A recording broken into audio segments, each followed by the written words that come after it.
ভাই মনের কথা।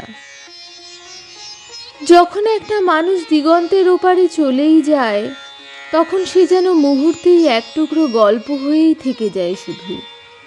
যেমন আমার দিদা চলে গেল, কি সহজেই দিদা এখন আমার স্মৃতিকোণে একটা গল্প বাক্সের জায়গা জুড়ে থাকা নির্বাক একজন দর্শক মাত্র।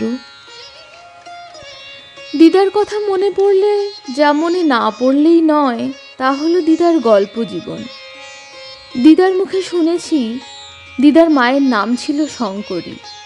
শুনেছি সে কেমন করে একদিন ঘাটে স্নানে গিয়েছিল, কেমন করে তার পাড়ার সখীরা তাকে দূর থেকে নাম ধরে ডেকেছিল, শঙ্করী, ও শঙ্করী, বেশি গভীরে নামিস নে যেন। আর দূর থেকে সেই নাম শুনে দিদার ঠাকুরদা, মানে আমাদের গোসাই বুড়ো, ঠিক করেছিল তার ছেলের সাথে এই মেয়েরই বিয়ে দেবে। কেমন সুন্দর পার্বতীর নামে নামখানা। এই যে সব তুচ্ছ কথা, তারা যদি একদিন বিস্মৃতির ভেলায় চেপে কোনো দূর দেশে পাড়ি দিতে চায়, তাহলে সে কি খুব বড় কথা হবে? বরং সেইটাই তো বোধহয় সহজ কথা। আমিও হয়তো ভুলতে শিখব আমার কল্পনার রঙে আঁকা সেই ইছামতির ঘাটে নাইতে যাওয়া কিশোরীর দলের গল্পটা, কিংবা ঘাটের পাশে বটের ঝাড়, শামুক খোলে হেঁটে হেঁটে শামুক খাওয়া, দূরে একটা নৌকো বাঁধা, তাতে মাঝিটা ক্লান্ত হয়ে ঘুম দিচ্ছে বেশ। এই যে যা যা আমি দেখেছি দিদার গল্পে, সব হয়তো একদিন আমার মনের থেকেও মুছে যাবে। আর গল্প বলার সময় দিদার চাউনি, বলার ঔৎসুক্যতা, এই সবেই মিশে যে ছবি সেদিন আমি দেখেছিলাম, সেসব ছবিও আজ যদি আমার মনের মণিকোঠায় এক আকাশ গোধূলির রং নিয়ে দাঁড়িয়ে থাকে, তবে তাকে কি আমি আটকাতে পারি?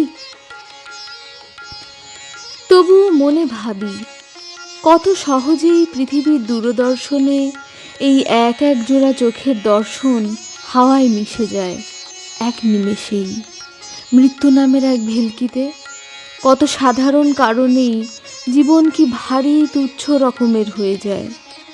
শুধু তারই মাঝে এই গল্পগুলো আর গল্পের ছবিকোণগুলো বেশ ভদ্রদস্তুর মতোই জীবন্ত থাকে বুঝি। তা সে হোক অবিভক্ত বাংলাদেশের ইছামতি নদীর এক নাম না জানা ঘাটের গল্প, হোক না সে যাদের কেউ চিনবে না এমন এক ঝাঁক কিশোরীর গল্প। আর সেই গল্পে কি ভাগ্যিস তাদের একজনের নাম হবে শঙ্করী, তাতে পথ চলতি এক গোসাই সেই নাম শুনে কেমন নতুন মোড় দেবে গল্পটার। আর তার প্রায় শতবর্ষ পরে আর এক নাম না জানা মেয়ে সেই গল্পের কথা লিখবে তার সইকে এক চিঠিতে, ইতি তোমার সই সহচরী।